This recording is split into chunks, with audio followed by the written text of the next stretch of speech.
Welcome to the second video in my beginnings of Greek sport blah blah blah videos. I did not create a title for these videos. Anyway, this one we're going to be talking about some methods that historians use in order to understand the past and how we gather evidence. So the first one is papyrology. Now in Egypt is a wonderfully dry desert climate. It's great for preserving things. So many times when we get texts from Egypt, we actually get the original papyrus that the Greeks wrote on. As you know, Egypt had some great libraries over the many, many years that Egypt was Egypt. And they were some of the best record keepers as far as like a civilization goes.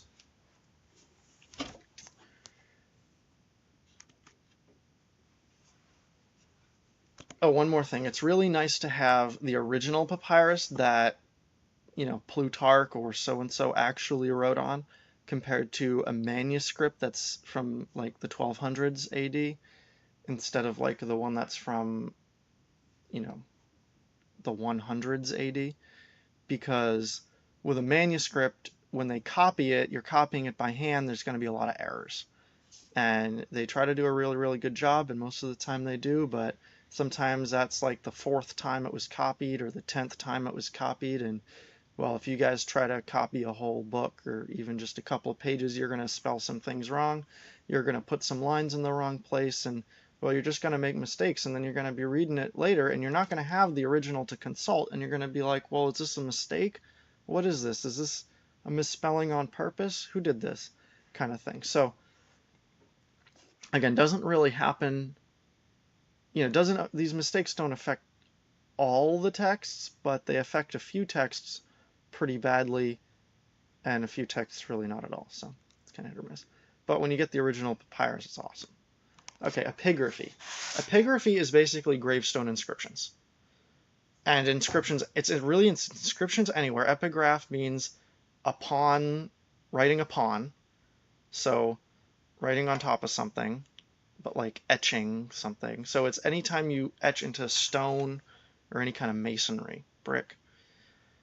Now, these can be public or private documents. Most of the time we think of these as public documents, like gravestones, you want people to see them. Things that are written into the sides of buildings that you want people to see, like notices. But also some private documents, because papyrus was extraordinarily expensive, especially in Rome, but also in Greece it was hugely expensive. And vellum, which is animal hide, it's just as expensive, if not more expensive, depending on when you're getting it. You can't think of a book as costing about the price of a car. It's not that far off.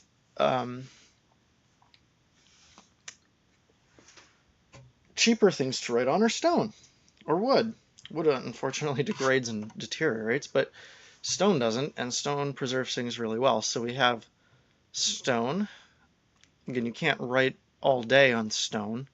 Can't do your math problems on stone, but you can totally do things that are semi-permanent, things that are meant to go up for a while on stone. So we have a lot of even some private things in the entertainment industry and people's resumes and things like that on stone, if not on gravestones themselves. And that's basically our most important source for entertainment, where we have like advertisements for games and stuff like that. Otherwise, it's like, where are you going to get it from? Pompeii? Like, you're only going to know about the games in Pompeii. So unfortunately, we didn't have more volcanic eruptions, but numismatics. This is coins. We see a lot of these in class. These are, I think in my opinion, one of the harder things to figure out, because not only do you have all the abbreviations that we have on epigraphy, on coins, because coins are essentially epigraphy, mass-produced epigraphy, but coins are really, really good for economic history. Fortunately for you guys, I don't really give a hoot about economic history.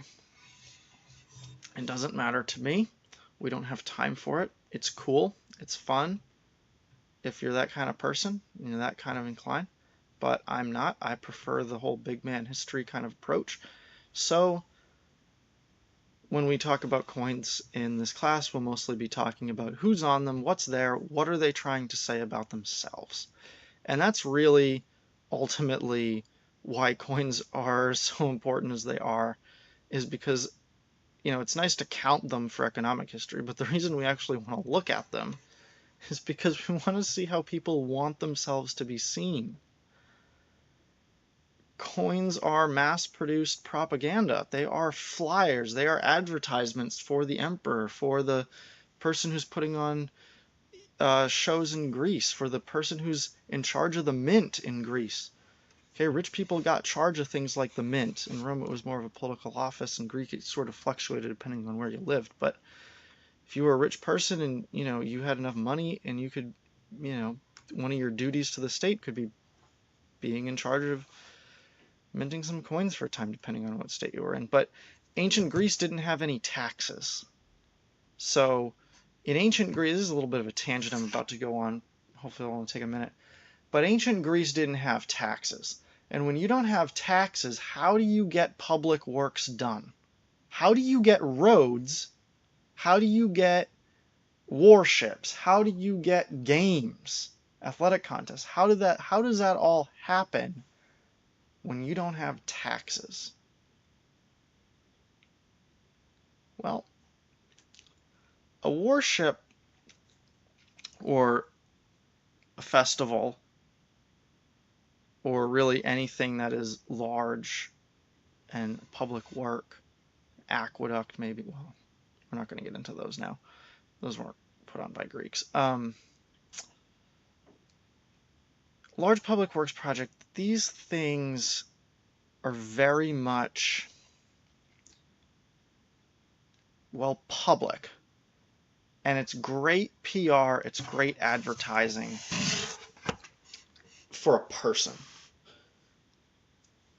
So if you think about it, if you're a rich Greek, put yourself in their shoes for a second, and you want to become one of the generals in Athens, or you want to become an archon, or you want to become, insert high political position here with a lot of power. You want to become someone who's in charge, who's important, like Pericles. You got to make sure people know who to vote for. And one of the best ways that we saw from Julius Caesar already, as far as who to vote for, put on some great games, make the people like you, be a demagogue. It works really well in Athens when everybody can vote. So if you put on some great athletic contests as an Athenian, like maybe hosting the Pan-Athenaia Festival, we'll talk about that later, you bought yourself tons of advertising. Every time someone gets something, it's like, oh, brought to you by Joe the Athenian, brought to you by, Josephus. That would be the Greek name, Josephus. Joe is a Greek name. Probably come down from Hebrew, but regardless. That's how you get political office. That's how you get noticed. These are called liturgies. Liturgy is basically a large expense taken on by a very rich person in order to gain fame, glory, renown. And so the rich people will foot the bill for something like a warship. And they will pay to build the warship. They will pay to put rowers on the warship and to row, etc. And they'll try to outfit the warship as best they can. And if they really want to, sometimes they can captain the warship. Or they can just find somebody who will captain the warship, more likely. But that's a liturgy. Putting on, the dramatic competition at the Pan-Athenaia, that's a liturgy. Putting on the track and field competitions at the Pan-Athenaia, that's another liturgy. Putting on the Musikos Agon, that's another liturgy. So you don't even have to fund the entire Pan-Athenaia, you just have to fund some large part of it, and that will count. And the state can kind of like require rich people to do these things, but in general, people do them of their own accord. They want the liturgies. They want a place to spend their money, basically. They have tons of money and they want something to spend it on. And they want to get something out of it. So, okay, we're done with that tangent. And now the other method, my favorite method of getting information from the past, is archaeology. So this is taking evidence from architecture, arts, and the countryside. The easiest two here to think about are the architecture and the arts. So arts, we've seen a lot of this. This mosaic is obviously part of the arts. But it was in someone's home, and it was in their dining room. And probably. And I don't actually know where this particular mosaic came from, but it was probably, looks like it's huge. It was probably in someone's dining room. Colorful, so very, very expensive. Very rich person. We know it came from someone's villa, probably outside the city of Rome, out in the countryside. And they really put a lot of thought into it, and we probably can figure out that this person almost certainly put on the games that are being commemorated here in this mosaic in art. Evidence from architecture. Let me put it this way. If you gave to an archaeologist, not necessarily me, because I would probably muck it up, but if you gave to an archaeologist who really, knew what they were doing, give them the one column from an ancient Greek temple, just one column, and a couple of measurements about the distance between that column and the next one, and maybe one other measurement, and they can reconstruct the entire temple for you. The only thing they can't quite get from that data is if there were any designs in the top recesses of the temple. So like that triangle area, there's a technical term for it. I won't give it to you now. But that top, triangle, that very elongated isosceles triangle at the front and back of a Greek temple, where there's some friezes of, myth scenes. You can't quite get what the myth scenes were, but you can probably guess, depending on who the temple was for and the stuff you know about it and where it was placed and how big it is and how much they could have fit there. But apart from that, you can get the temple totally reconstructed based on like 2 measurements and a column base, and maybe a little chunk of the actual column itself, just a little chunk like the size of my fist. You can figure out where the marble came from. You can figure out exactly how big the temple was. How high the temple was. How, you just need the distance between the columns. And that's it. Where the roof went, all that stuff. You can 3D design the whole thing based on a column base and a measurement or 2. And evidence from the study of the countryside. This is going to include soil, elevation, and the layout of land. I lay them out right here because this is something, if you're taking an archaeology class, we would go over this more. But just so you know, the soil, the elevation of a place, and the layout of the land, where the water is, where the not water is, where the ledge is or the bedrock. Okay, the stuff that if you're building a house, you have to blast through that with dynamite. That's bedrock. So you could also call it ledge. That stuff, no ancient would build into that. So when you hit that, there's no more. So but that's part of layout of land. Elevation, countryside, hills, mountains, whatever. That is taken into account when you study archaeology. Not so much when you study history, but every now and then we might mention it for something when it becomes really important. Like, oh look, these people are building all up on the top of a mountain. That's significant. Okay, so what can we do with all this? the real takeaway is I want you to make sure that you know what and who you're reading all the time. So we read from our book here, Arete, is a source book. Tons of different authors, tons of different stuff. Make sure what you're reading. So like, what was this person trying to say? What event was happening? And who you're reading. Why is this person saying it?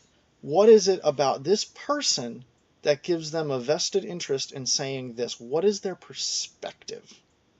To get back to the very beginning of the last video, what is their perspective? Why are they saying what they're saying? And once you know that, then that's your context. Again, no text without context. That's your context. And then the goal is for you to be able to find and analyze the writer's assumptions. So we may or may not do this in great detail, or we may do it in less detail, but you've got to be able to talk about why the writer is saying what they're saying, why they're not saying something different, and what they're saying, what it is they're saying means. So if Pindar is, we won't read Pindar probably at all, but Pindar is a poet. He's and he writes little poems commemorating Olympic victories. He is a shill. He is paid to do what he does. He's a very good poet, but he's paid to write stuff. And when you think about the fact that people are paying him to write these things, then you realize, okay, they were gaining something from this, like fame, popularity, something like that. It was like an advertisement. So think about what other means people have to commemorate their Olympic victories if they want everybody to know that they were the best long jumper for 3 consecutive Olympics. Would they want to put up a statue of themselves? Well, where do you put the statue? Who sees the statue? Do more people know about it if it's a poem than if it's a statue? And if that's the case, then he can charge more than the person who could build a statue. Maybe double. It's very expensive to have Pindar write for you, but people did it. People paid his price. And this is Mr. Moore signing off.